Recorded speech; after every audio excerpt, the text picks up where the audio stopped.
name is Randy Featherston. I've been coming here about a year as a volunteer.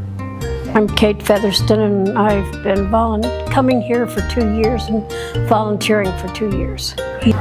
I keep track of people as they sign in for meals.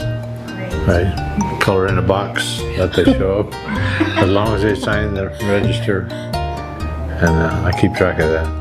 I help out in the kitchen sometimes and with administrative paperwork. I try to help Tammy, do things and lighten her load a little bit. I was born here and lived here till I was 12, and then my dad's job changed. We moved to Flagstaff, and then we came back here. My parents, after they retired, still had some relatives in the town, so they came back here to live. And then when I retired, I came back here to help out my mom and dad. And I'm from St. Louis. Lived there for 18 years and went in the military and met him and got married. And here we are and I lived with my in-laws and we took care of them. But I lived with them when I had my first child, when Randy was in Vietnam. And then, we traveled around in the military, and here we are again we moved back here to take care of his parents. We lived in Connecticut for 22 years and then came back here. We've been here 11 years. Mine, I grew up living mostly in Central Heights in the last few years before we moved. I lived in the government projects for at least 2 or 3 times, but I was pretty small, so my dad worked in the mines. My mother was a homemaker and a seamstress, and then, like I say, his job transferred to Flagstaff, and we left in 59 or 60. My father was a truck driver. My mother was from Scotland, so very strict. And I have 2 brothers and 1 sister, and so I'm the oldest girl. We have 2 sons, Michael and Eric, born on the same day, 3 years apart. And Michael is a software engineer. He lives in California we have twin grandsons with him who are 15.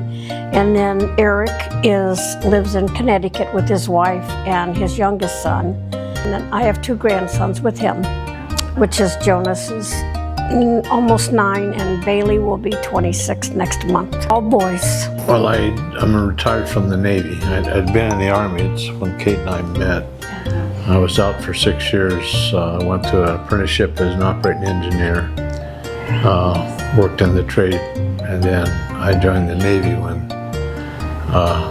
the work slowed down. And then I stayed in the Navy as a career. Cuba. We were in Cuba for Guantanamo Bay. I was there 30 months. I didn't think that was overseas. It's just south of Florida. Well, like I said, I retired from the Navy. I was a deep sea diver for a long time. 13 or 14 years. Had the big helmet and everything. Different things, recovering things, surveying things.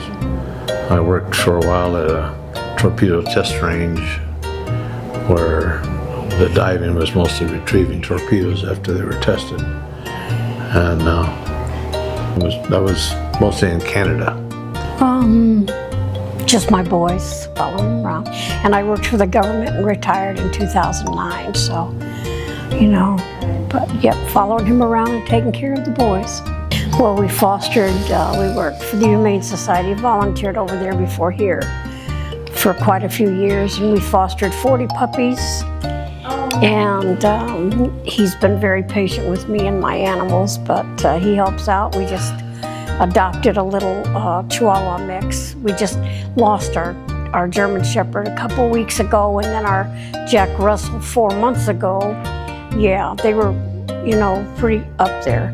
And but we have a new puppy, and we have 3 dogs. Oh yeah, and plus our grandson, the 26-year-old, he's lived with us since he's been 13 months old. So as grandparents, we took on that role of raising him, and he's 26. We're glad we were blessed to have him. I don't know.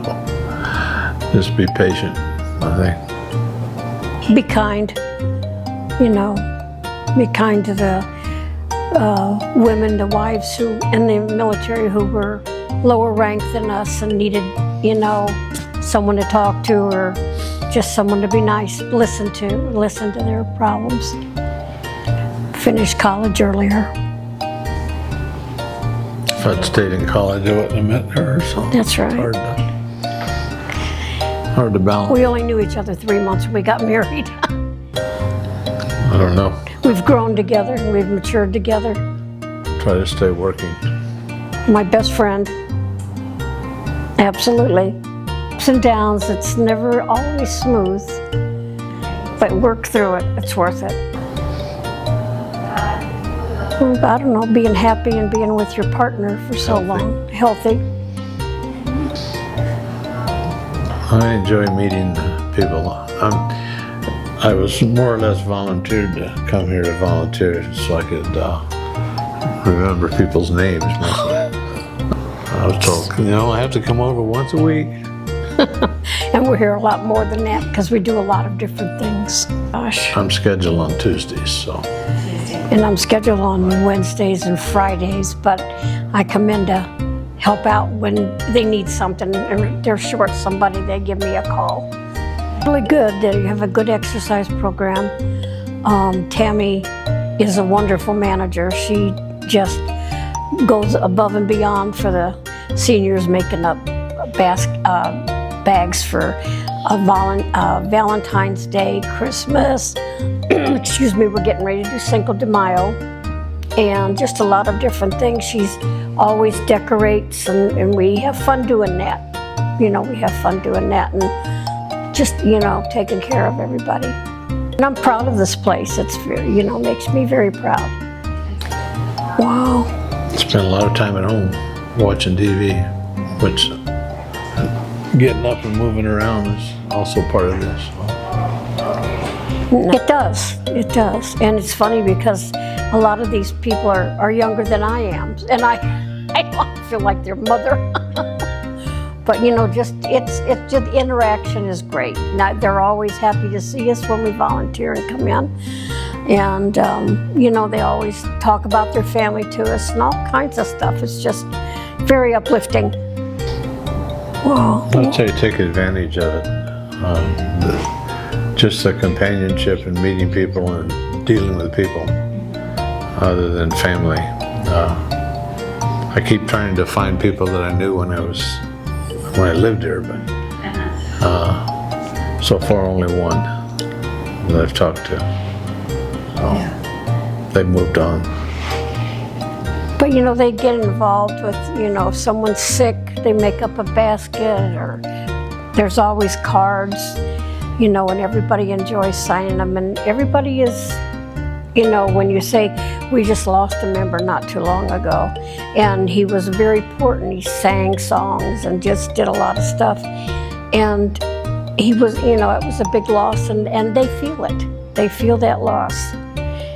But then when you come in, they feel that joy also, that, you know, you're here and you talk to them and you become friends with them. I take one lady home every week, twice a week, because she lives over by me. And, you know, and she's in the hospital and went over to see her the other day. But it's a family. You know, if someone's sick, there's always someone asking about somebody else. And if they haven't seen somebody in a while, they, oh, where's so-and-so, you know. Put your phones away. Yes. Put the phone away. I'll look at my phone at the desk in there, and some of the seniors will come in and say, get your face out of that phone. I'm 77 years old. I can look at my phone and go on. But the younger generation should take advantage of the older generation and listen to their stories, because they're going to be lost. Listen to their life lessons, you know. Just enjoy each other. Be kind and enjoy each other.